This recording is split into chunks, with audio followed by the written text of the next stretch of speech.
नमस्कार, मैं हूं दीपाली राणा। आप देख रहे हैं मिड कैप मंत्रा। शुरुआत करेंगे इस वक्त की हेडलाइंस के साथ। 3 दिनों की तेजी के बाद बाजार में गिरावट। दिन के निचले स्तरों पर भारतीय बाजार कर रहे हैं कारोबार। निफ्टी 200 पॉइंट से ज्यादा फिसलकर 25,600 के नीचे आया।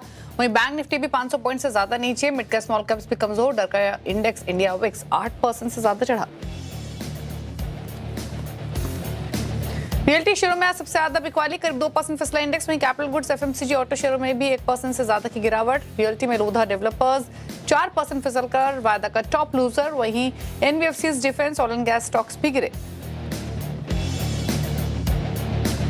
गोल्ड सिल्वर फ्यूचर्स पर एक्स्ट्रा मार्जिन हटने से एमसीएक्स भागा। शेयर 2% से ज्यादा चढ़कर वायदा के टॉप गेनर्स में शामिल। उधर एमसीएक्स और एनएससी ने गोल्ड फ्यूचर्स का 3% तो सिल्वर फ्यूचर्स का 7% अतिरिक्त मार्जिन हटाया। ज्यादा उतार चढ़ाव के बाद ये लगाया गया था मार्जिन। क्रूड कीमतों में उछाल से ओएनजीसी में खरीदारी। शेयर करीब 2% चढ़कर निफ्टी का टॉप गेनर बना। साथ ही ऑयल इंडिया भी वायदा के टॉप गेनर्स में शुमार। दूसरी ओर ओएमसीज और इंडिगो पर दबाव। उधर इंटरनेशनल मार्केट में ब्रेंट $71 के करीब पहुंचा। सीएलएसए के डाउनग्रेड के बाद फिसला डिक्सन टेक। शेयर करीब 2.5% फिसलकर वायदा के टॉप लूजर्स में शामिल। ब्रोकरेजेस ने रेटिंग घटाने के साथ 23% कम किया टारगेट। साथ ही एआई सुपर साइकिल के चलते ग्रोथ आउटलुक पर भी जताई चिंता। दूसरे ईएमएस शेयर भी कमजोर।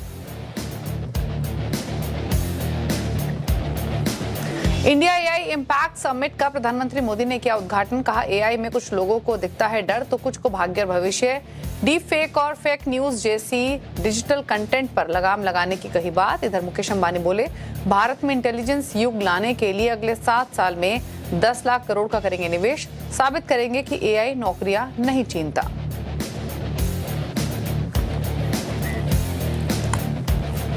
आप देख रहे हैं मिड कैप मंत्रा। एलकेपी सिक्योरिटीज के रूपक डे हमारे साथ बने हुए हैं। रूपक से करेंगे बातचीत, लेंगे उनकी ट्रेडिंग स्ट्रैटेजीज। लेकिन पहले लेकर आते हैं समय बाजार का हाल।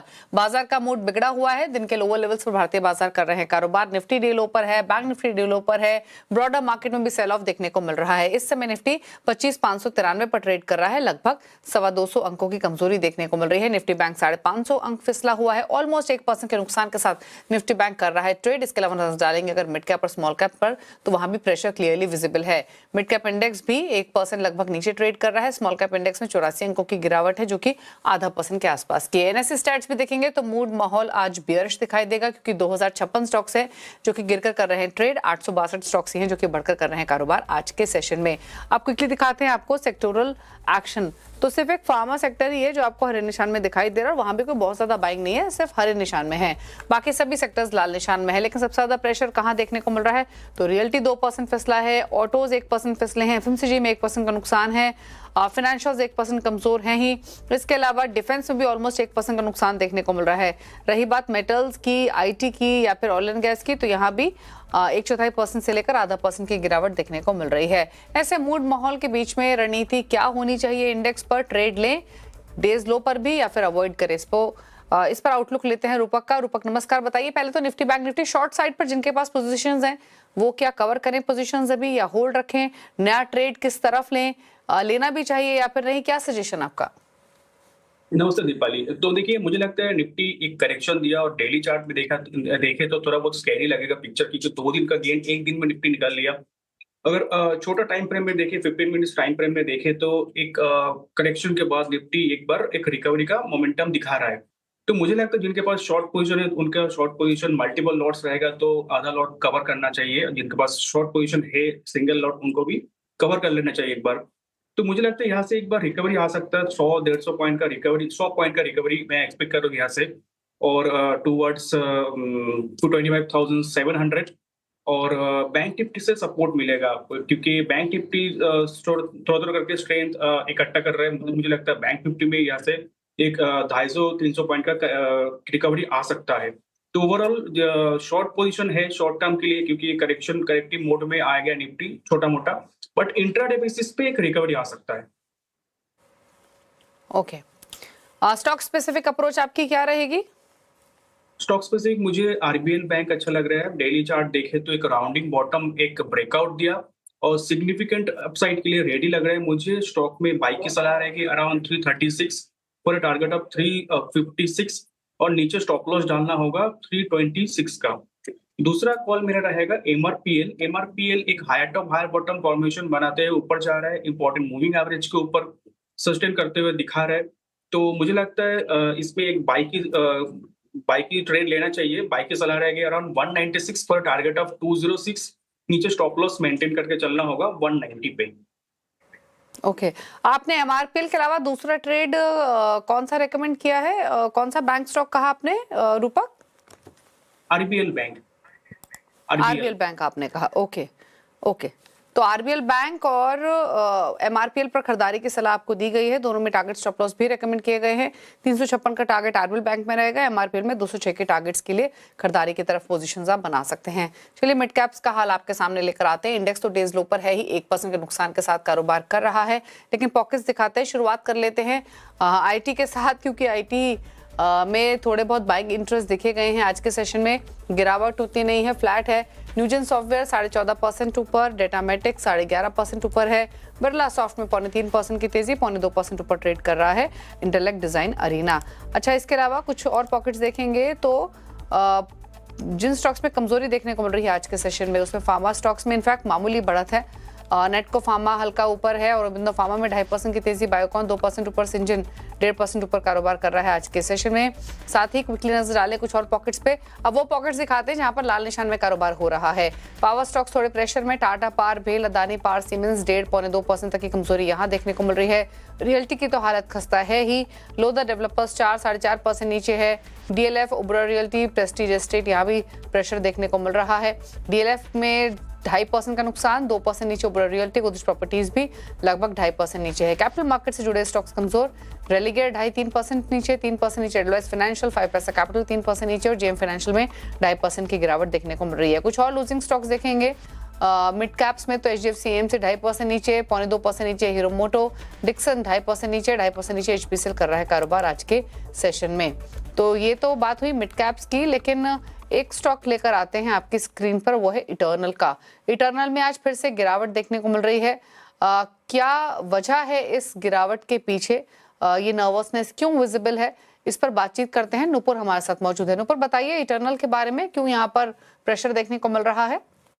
बिल्कुल दीपाली, अगर आप स्टॉक देखेंगे ना तो पिछले लगातार कुछ समय से यहाँ पर गिरावट बनी हुई है। इनफैक्ट 5 दिन में स्टॉक 8% की कमजोरी के साथ कारोबार कर रहा है। कुछ नेगेटिव खबरें आई थी, उसके बाद यहाँ पे कमजोरी दिखी थी और ये कमजोरी लगातार बरकरार है इस स्टॉक में। इसका जो कॉम्पिटिटर है स्विगी, वहाँ पे रिकवरी हो गई, लेकिन ये स्टॉक रिकवर नहीं कर पाया। इनफैक्ट शिखर से देखे तो 25% की कमजोरी आपको दिखेगी। 368 का इसने लाइफ हाई बना था, उसके बाद से यहाँ पे जो है वो कमजोरी आती हुई नजर आ रही है। अब बाजार में फिलहाल डीलर्स के डेस्क पे देखे तो वहां पे जो है प्रेशर सेलिंग नजर आ रही है। उसके कुछ जो तथ्य वो ये कहे जा रहे हैं कि जो दीपिंदर गोयल साहब है वो अपने कुछ हिस्सेदारी जो है वो कम कर सकते हैं कंपनी में। फिलहाल उनके पास 3.83% की हिस्सेदारी, और यही एक ऐसा रीजन है जिसकी वजह से बाजार में एक डर का माहौल बना हुआ है और पैनिक की जो सेलिंग है वो फिलहाल आपको दिख रही है। अब इसका कारण क्या हो सकता है कि क्यों ये ब्लॉक आ सकता है और ये क्यों ऐसा जो डर का माहौल बना हुआ है? हाल फिलहाल में अगर आप देखें तो दीपिंदर गोयल साहब ने अपनी जो है वो सीईओ की पोजीशन छोड़ी थी और उनके जो ईसॉप थे उन्हें भी जो है उन्हें भी छोड़ दिए थे। और उसके बाद उन्होंने एक स्टेटमेंट भी दी थी जहाँ पे उन्होंने क्लियरली ये कहा था कि उनका जो फोकस है ज़्यादा रिस्क और नई जो रिस्पॉन्सिबिलिटीज़ है, नए कारोबार जो है दीपिंदर गोयल साहब के, जहाँ पे उनका जो इंटरेस्ट है वो बढ़ते हुए नज़र आ रहा है। अब जो दूसरे कारोबार में अगर उनकी दिलचस्पी बढ़ती हुई नज़र आ रही है तो हो सकता है उन कारोबार को फंड करने के लिए यहाँ पे कुछ हिस्सेदारी कंपनी जो है दीपिंदर गोयल साहब जो है वो कम कर सकते हैं, और ये एक बड़ा ओवरहैंग फिलहाल बाजार को दिख रहा है। शायद इसीलिए एक डर का माहौल यहाँ पे बना हुआ है। बाजार में पैनिक सेलिंग नजर आ रही है। स्टॉक 25% ऊपर से टूट चुका है और इनफैक्ट 5 दिन में लगातार इस स्टॉक में कमजोरी बनी हुई है। तो डर का माहौल है, बाजार को चिंता है कि क्या दूसरे जो कारोबार है कंपनी के, दूसरे जो कारोबार है उसमें फंडिंग करने के लिए दीपिंदर गोयल साहब थोड़ी हिस्सेदारी अगर कम करेंगे तो यहाँ पे उसका एक रीजन है जिसकी वजह से कमजोरी इस स्टॉक में नजर आ रही है। ओके, थैंक यू नूपुर ये डिटेल्स बताने के लिए। रुकने के साथ एक ब्रेक के लिए, ब्रेक के उस पर कुछ और खबरें, चल वापस आते हैं।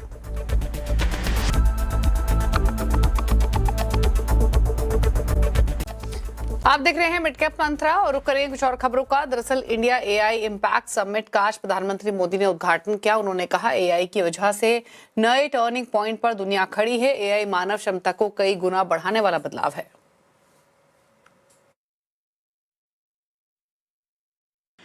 एआई को मशीन सेंट्रिक से ह्यूमन सेंट्रिक कैसे बनाएं, संवेदनशील और उत्तरदायी कैसे बनाएं, यही इस ग्लोबल एआई इम्पैक्ट समिट का मूल उद्देश्य है। एआई को डेमोक्रेटाइज करना होगा, इसे इंक्लूजन और एम्पावरमेंट का माध्यम बनाना होगा और विशेष रूप से ग्लोबल साउथ में।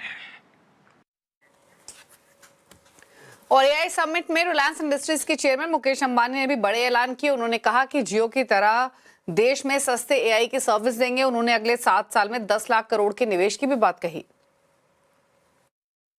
Jio connected India to the internet era. Jio will now connect India to the intelligence era.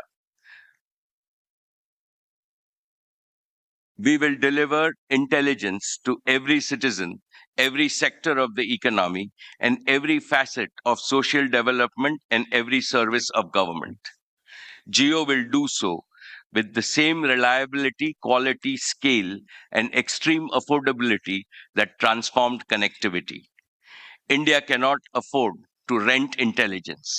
Therefore, we will reduce the cost of intelligence as dramatically as we did the cost of data. Jio, together with Reliance, will invest 10 lakh crores over the next 7 years, starting this year. रुक रहे हैं इसी के साथ एक break के लिए। लौटेंगे तो खिलाड़ी नंबर 1 का अपडेट, क्विक मार्केट चेक, जल्द वापस आते हैं। आप देख रहे हैं मिड कैप मंत्रा और भारतीय एयरटेल की आर्टिफिशियल इंटेलिजेंस को लेकर बड़ी योजना है। कंपनी अपने डेटा सेंटर्स में बड़ा निवेश करने जा रही है। इस पर कंपनी के चेयरमैन सुनील भारती मित्तल से बातचीत की हमारे संवाददाता आसिया मनचंदा ने। सर, एयरटेल पहले ही काफी एआई में इन्वेस्ट कर रहा है। आज पीएम ने भी एक क्लैरियन कॉल दिया है। किस तरह से देख रहे हैं आप एआई की भारत को? देखिए, कई ऐसे 4-5 लेयर्स हैं एआई में। एक तो है जिसको हम बोलते हैं आर्टरीज। आपकी बॉडी में जो भी सारी आर्टरीज दौड़ रही हैं उसको स्ट्रेंथन करना है, उसको मैनेज करना है। सो फाइबर सारी कंट्री में बिछा रहे हैं, बिछता जा रहा है। More fiber is coming. Submarine cables, आज सुंदर ने भी बोला कि बहुत नए नेटवर्क्स लग रहे हैं, सब में पार्टिसिपेट कर रहे हैं। यहाँ Africa, middle east, Europe, US, south east Asia, because that's very important. So this part is extremely important for any AI revolution success. Second is the muscle, and that is data centers, electricity and power. So we, as you know, we already run 250 megawatts of data centers. 300 megawatt का Google के लिए बन रहा है, plus few others are under planning now. We will get to 1 gigawatt in as quick as possible time frame as possible. So the body, the arteries, the muscle, they are all being developed by it. Then we are using the brain power of AI for our networks, self-healing networks, self-optimizing network, energy management. सबसे important जो अब यहाँ भी देख रहे हैं, spam control, fraud and spam control. जितनी उसकी velocity बढ़ रही है, without AI you cannot manage it. No human intervention will ever be able to protect our society. So we are very heavy on that, along with massive investments going into cyber security. You will hear in the coming days more work, more alliances towards that. Sir, data centres की आपने बात की, हमने देखा काफी ज्यादा आपने investment किया। और ज्यादा इन्वेस्टमेंट हम आते हुए टाइम में देख सकते हैं। करते रहेंगे, पर हमारे जो हमारा एक स्टाइल है वो बड़ी वाली बात नहीं करेंगे। हम बनाते जाएंगे और आपको इन्फॉर्म करते जाएंगे। So we are into that process. 1 gigawatt की हमारी अनाउंसमेंट है। पहले हम 1 गीगावाट के नजदीक पहुंचेंगे, फिर आगे बताएंगे। आखिरी सवाल सर, भारत सॉवरेन एआई बना रहा है, कितना आपको लगता है कि सॉवरेन एआई हमारे लिए इम्पोर्टेंट है?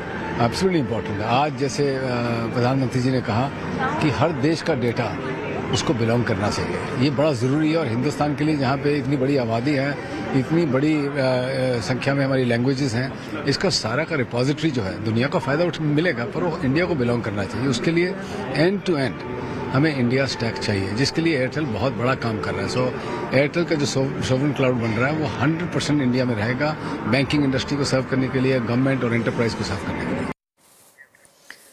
तो ये सुनिए आपने खास बातचीत सुनील भारती मित्तल के साथ। अब आगे बढ़ते हुए नजर डालेंगे क्लाइंट भवन के अपडेट पर। इस हफ्ते मुकाबला चल रहा है सेमको सिक्योरिटीज के धूमेश दबेजा, आईडीबीआई कैपिटल के क्षितिजा सालवी और इक्विनॉक्स के पंकज रांदर के बीच में। पंकज लीड कर रहे हैं इस हफ्ते की शुरुआत से 7% रिटर्न्स के साथ। एक ब्रेक के उस पर आप देखें न्यूयो कंपनी, जहां हम बातचीत करेंगे टेनेको इंडिया के सीईओ अरविंद चंद्र से। एक ब्रेक के बाद न्यूयो कंपनी में। नमस्कार।